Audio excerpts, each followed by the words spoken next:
Hello students, beginning for विकुंज में आपका स्वागत है। आज हम बात करने वाले हैं क्लास 10th सोशल साइंस में इकोनॉमिक्स के chapter number 4 globalization and the Indian economy. अगर हम ग्लोबलाइजेशन की बात करें तो ग्लोबलाइजेशन का मतलब क्या होता है, अगर मैं सिंपली कुछ सेंटेंस में अगर मैं बात करूँ तो कि दैट मीन्स कि जो पूरी दुनिया है ना उसका एक दूसरे से जुड़ जाना, एक दूसरे के साथ चीज़ें शेयर करना। ठीक है ना, दैट मीन्स वो शेयरिंग किसी भी सेंस में हो सकती है, आइडियाज़ की हो सकती है, थॉट्स की हो सकती है, फूड की हो सकती है, मटेरियल्स की हो सकती है, रॉ मटेरियल्स की हो सकती है, इक्विपमेंट्स की हो सकती है। ठीक है ना, यहाँ तक कि इंसानों की भी हो सकती है। तो उसको हम क्या बोल देते हैं, ग्लोबलाइजेशन। दैट मीन्स कि एक प्लेस से दूसरे प्लेस के बीच में कनेक्टिविटी क्रिएट हो जाना। ठीक है ना, तो इसे क्या बोलते हैं, ग्लोबलाइजेशन। ठीक है, and the Indian economy, that means कि जब से ग्लोबलाइजेशन शुरू हुआ है, एक कंट्री दूसरे कंट्री से जुड़नी शुरू हुई है, तो उसका इंडियन इकोनॉमी पे क्या असर आया है। ठीक है ना, तो वो सारी चीज़ें हम अपनी आज की वीडियो में देखेंगे। तो चलिए आज की शुरुआत करते हैं वीडियो की। अगर हम आज ग्लोबलाइजेशन की बात करें तो आज की दुनिया में अगर हम देखें, जो कंज्यूमर्स हैं उनके पास एक बहुत वाइड चॉइस है। दैट मीन्स कि उनके पास बहुत ज़्यादा चॉइस है चीज़ों की, गुड्स की एंड सर्विसेज की। ठीक है ना, आप देख सकते हो कि जैसे कि आपके पास जो भी लेटेस्ट कैमरा है, मोबाइल फ़ोन है, टेलीविज़न है, ऑटोमोबाइल्स है, जो भी लेटेस्ट है वो सब क्या है आज के टाइम पे इंडिया में भी अवेलेबल होता है। ठीक है ना, कुछ ज़्यादा समय नहीं लगता है एक इंसान को दूसरे प्लेस पे से कोई भी चीज़ें लेने में, ठीक है ना, या पहुंचने में, या फिर किसी भी चीज़ में। ठीक है, जैसे कि अगर हम आज से कुछ साल पहले की बात करें तो इंडिया की सड़कों पर हमें हार्डली 1 या 2 कारें ही चलती हुई दिखाई देती थी, लाइक एम्बेसडर एंड फिएट वगैरह।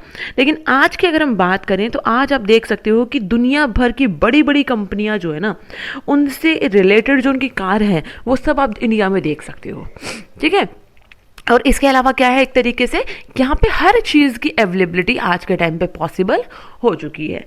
ठीक है ना, चाहे आप वो टीवी देख लीजिए, फ़ोन देख लीजिए, खाना भी देख लीजिए। आप देखते होंगे कि आप इंडिया में रह कर आप क्या है, किसी भी कंट्री का फूड भी आप खा पाते हो। ठीक है, तो एक्सचेंज ऑफ फूड भी तो हुआ है ना ड्यू टू ग्लोबलाइजेशन। तो ये सारे चेंजेस हमें देखने को मिले हैं।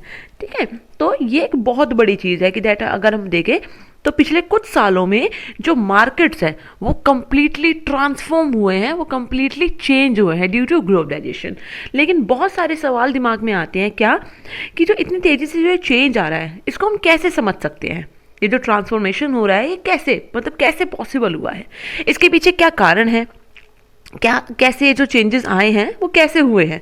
ठीक है, और इसका लोगों की लाइफ पर क्या असर पड़ा है, यही सारी चीज़ें हम अपने आज के इस चैप्टर में डिस्कस करेंगे। तो एक ओवरव्यू था कि जिसमें कि आप देख सकते हो कि आज के टाइम पे ग्लोबलाइजेशन की वजह से जो मार्केट्स हैं वो कम्प्लीटली ट्रांसफॉर्म हुए हैं। ठीक है, तो कैसे हुए हैं वो देख लेते हैं। प्रोडक्शन अक्रॉस कंट्रीज, ठीक है, कि आज क्या है, एक तरीके से एक देश से दूसरे देश में चीज़ें क्या है जो प्रोड्यूस है वो की जाती हैं। ओके, मतलब आप ये नहीं कि सारी चीज़ें आज के टाइम पे अगर मैं देखूँ तो इंडिया में ही बन रही है, नो ऐसा नहीं है, किसी भी कंट्री में ऐसा नहीं होता। ठीक है, तो बहुत कम ही कंट्रीज ऐसी हैं जिनमें सारी चीज़ें मिल पाए, हार्डली, मुझे तो लगता नहीं है कि मिल पाती होंगी। तो इसके अलावा अगर हम देखें तो अगर मैं 20th सेंचुरी की बात करूँ, 20th सेंचुरी की अगर हम बात करें तो जो प्रोडक्शन है वो क्या एक तरीके से जो कंट्रीज़ के बीच में काफ़ी तेज़ी से बढ़ा है। ठीक है ना, इसने क्या किया है, जो बाउंड्रीज है ना उनको ख़त्म करने की कोशिश की है, जिसमें कि क्या है, एक कंट्री दूसरे कंट्री तक, अपने कंट्री तक लिमिटेड था। ठीक है ना, तो इसमें क्या हुआ है, जो चीज़ें हैं वो एक प्लेस से दूसरे प्लेस पे एक्सचेंज होनी शुरू हुई हैं, तो उससे क्या हुआ है, कनेक्टिविटी क्रिएट हुई है। जैसे कि अगर हम देखें जो सामान है उसमें एज अ रॉ मटेरियल भी चीज़ें एक्सचेंज होती थी, फूड स्टफ भी, फिनिश्ड गुड्स भी, हर चीज़ एक्सचेंज होती थी। अगर मैं इंडिया की बात करूँ तो इंडिया स्टार्टिंग में सिर्फ रॉ मटेरियल एक्सचेंज करता था, लेकिन बाद में क्या है, जो फिनिश्ड गुड्स है वो भी एक्सचेंज होने लगी। तो सारी चीज़ें क्या है, एक प्लेस से दूसरे प्लेस पर एक्सचेंज हो रही है।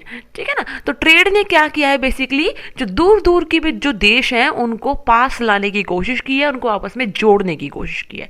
और इन्हीं चीज़ों में एक बहुत बड़ा रोल प्ले किया है एमएनसीज ने। किसने भी किया है, एमएनसीज। एमएनसीज की फुल फॉर्म क्या होती है, मल्टी नेशनल कॉरपोरेशंस। ठीक है ना, किसने किया है, मल्टी नेशनल कॉरपोरेशंस ने भी क्या है, इसमें एक बहुत बड़ा रोल प्ले किया है इन कंट्रीज को जोड़ने में। कैसे किया है, पहली बात तो ये समझ लीजिए कि मल्टीनेशनल कंपनीज होती क्या है।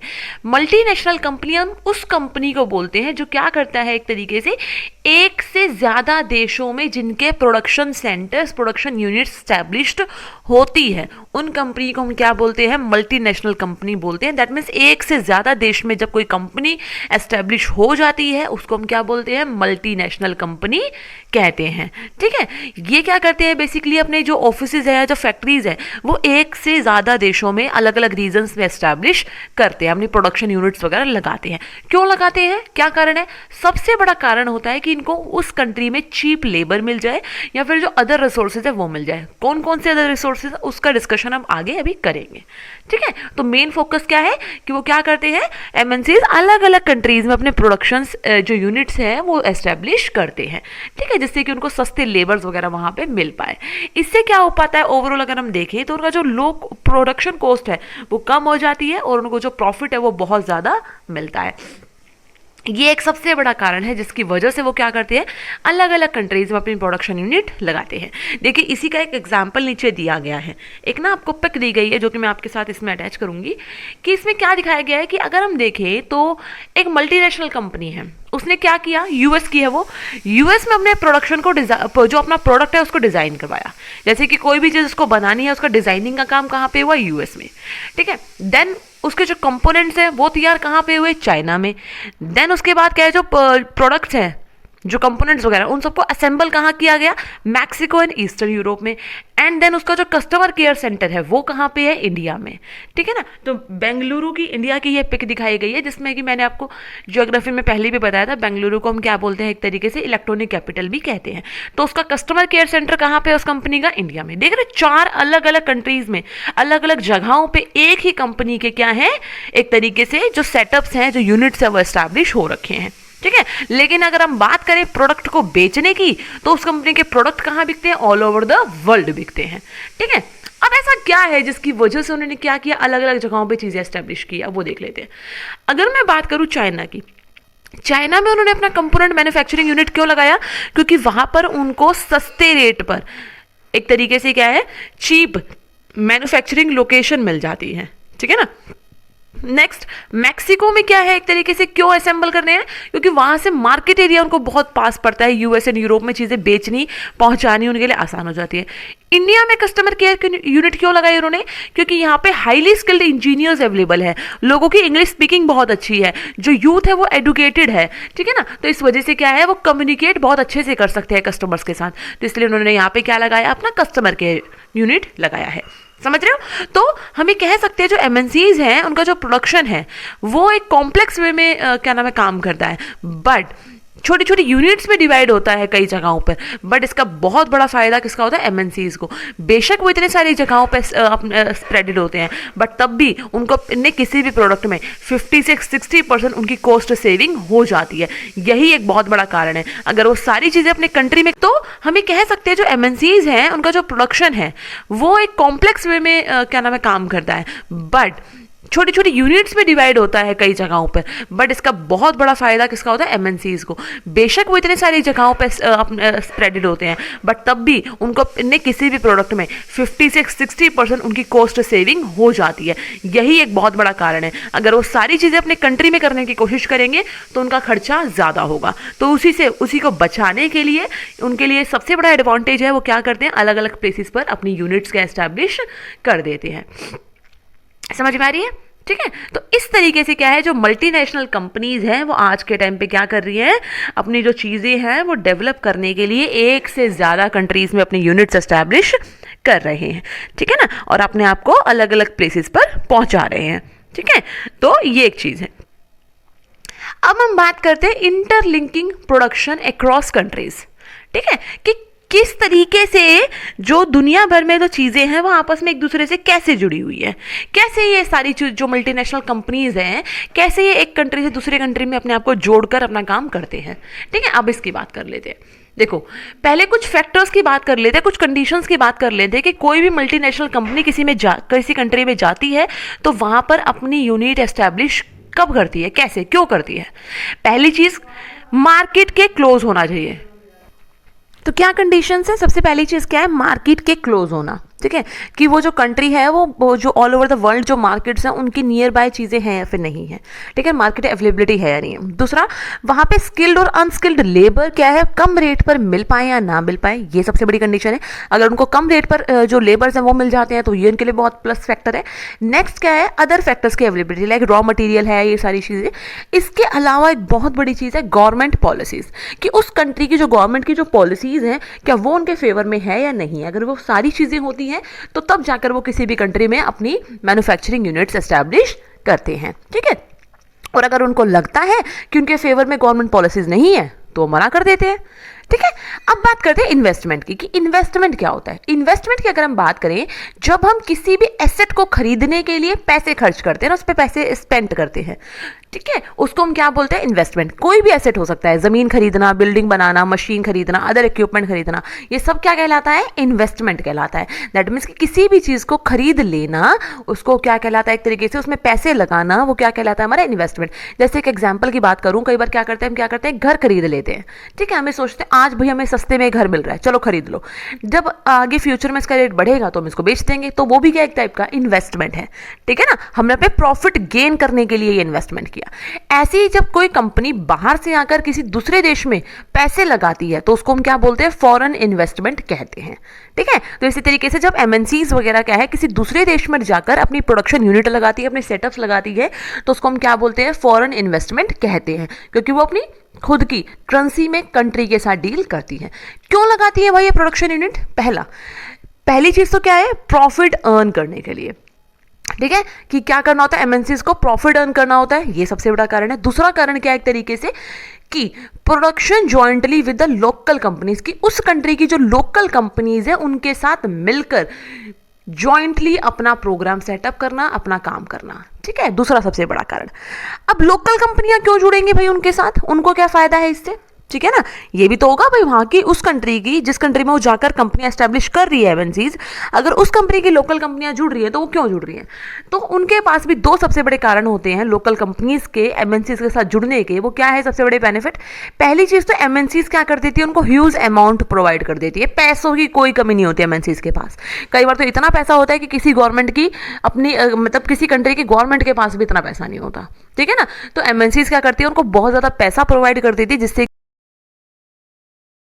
कि वो नई मशीनें वगैरह ये सारी चीजें खरीदने में अपने पैसे लगा सकते हैं। दूसरा सबसे बड़ा कारण है कि जो एमएनसीज है जब वो किसकी कंट्री से आते हैं तो अधिकतर वो डेवलप्ड कंट्रीज से आते हैं, और डेवलप्ड कंट्रीज में क्या है, नई नई टेक्नोलॉजीज होती हैं जो उनके प्रोडक्शन के लिए अच्छी होती है, ठीक है। तो इस तरीके से क्या है, जो लोकल कंपनीज है वो भी एमएनसीज के साथ मिलकर काम करना शुरू कर देती है। क्लियर है? नेक्स्ट, अब ये जो एमएनसीज है वो इन्वेस्टमेंट कैसे करते हैं वो देख लेते हैं। तो सबसे बड़ा तरीका क्या है इनका एमएनसीज का किसी भी कंट्री में जाकर इन्वेस्टमेंट करने का? वो क्या करते हैं, जिस कंट्री में जाते हैं वहाँ की जो लोकल कंपनीज हैं, जो छोटी कंपनीज हैं या स्मॉल मैन्युफैक्चरर्स वगैरह हैं, उनको क्या कर लेती है, वो खरीद लेती है।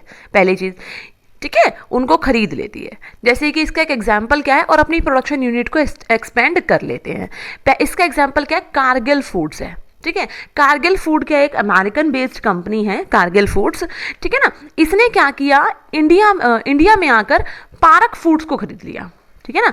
पारक फूड्स का एक बहुत फेमस कंपनी थी उस टाइम पे, और उसका मार्केट नेटवर्क बहुत ज़्यादा बड़ा था इंडिया में, अलग अलग हिस्सों में वो फैली हुई थी, ठीक है ना। वो एक वेल रेप्यूटेड ब्रांड था वो इंडिया का, और उसकी अपनी खुद की 4 ऑयल रिफाइनरीज थी, ठीक है। बट जब किसने, कारगिल फूड्स ने उसको खरीदा तो सारा कंट्रोल उसके पास चला गया, और पारक फूड का अपना खुद का जो नाम था वो खत्म हो गया, और अब किस नाम से इसको जाना जाने लगा, कारगिल फूड्स के नाम से जाने लगा, और इंडिया में एक लार्जेस्ट एडिबल ऑयल प्रोड्यूसर बनकर ये सामने आया। इतना बड़ा कि इसके क्या है, एक तरीके से 5 मिलियन पाउचेस डेली बिकने लगे, समझ रहे हो। तो इस तरीके से क्या करते हैं ये एमएनसीज, किसी भी कंट्री में जाकर वहां की छोटी कंपनीज को खरीद लेते हैं। क्लियर? दूसरा सबसे बड़ा कारण क्या है, जो तरीका है वो क्या है, अपनी एमएनसी सेटअप करने का इनका, कि ये क्या करते हैं, किसी भी जो डेवलपिंग कंट्रीज है ना वहां पे अपने ऑर्डर प्लेस करते हैं। दैट मीन्स कि अपना सामान तैयार करवाते हैं वहां पे छोटे लेवल पे, जो छोटे छोटे प्रोड्यूसर्स है ना उनसे, जैसे गाँव में किसी भी जगह पे क्या है, अपने जो प्रोडक्ट्स हैं वो तैयार करवाते हैं, जैसे गारमेंट्स तैयार करवा लेते हैं, स्पोर्ट्स है, फुटवेयर है, तो ऐसी चीजें क्या करते हैं, गाँव गाँव में जो लोग होते हैं वो अपने घरों में बैठकर इनके सामान को तैयार कर देते हैं, ठीक है ना। तो ये भी एक तरीका है। जैसे कि इसका एक एग्जाम्पल आपको दिया गया आपकी बुक में कि ये क्या कैसे कर लेते हैं। जैसे घरों में बैठकर जीन्स बना देते हैं लोग, छोटी छोटी कंपनियों में लगा सेटअप लगा के, ठीक है ना। गांव में बहुत सारे लोग ऐसे हैं जहां पर क्या है वो घर में बैठकर फुटबॉल सिल रहे होते हैं इनके लिए, ठीक है। तो वो भी एक तरीके से क्या कर रहे हैं, बड़ी मल्टीनेशनल कंपनीज के लिए काम कर रहे होते हैं। अब ये क्यों करते हैं भाई ऐसा?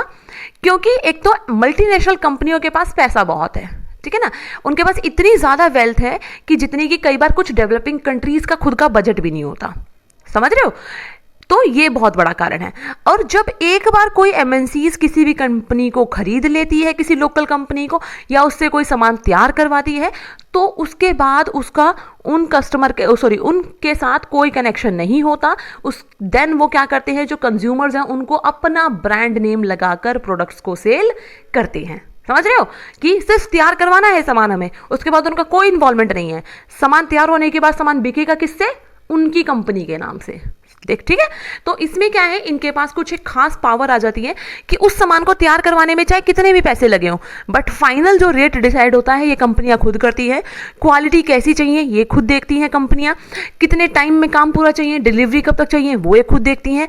लेबर किन कंडीशन में काम करेंगे वो भी ये खुद देखती हैं, ठीक है ना। तो ये सारी चीजें ये लोग खुद डिसाइड करते हैं, समझ रहे हो। तो इस वजह से क्या है, एक तरीके से हमें देख सकते हैं कि जो प्रोडक्शन यूनिट्स है वो ऑल ओवर द वर्ल्ड इनकी स्प्रेड होती है, और इस वजह से एक प्लेस दूसरे प्लेस से, एक कंट्री दूसरे कंट्री से आपस में जुड़ जाता है। और ओवरऑल जो मैन्युफैक्चरिंग कंपनीज हैं उनको इससे बहुत ज़्यादा फायदा होता है, स्पेशली एमएनसीज को। Clear? So I hope so कि आपको ये टॉपिक समझ में आया होगा। वीडियो को लाइक करें, शेयर करें, चैनल को सब्सक्राइब करना ना भूलें। Thanks for watching and good luck student.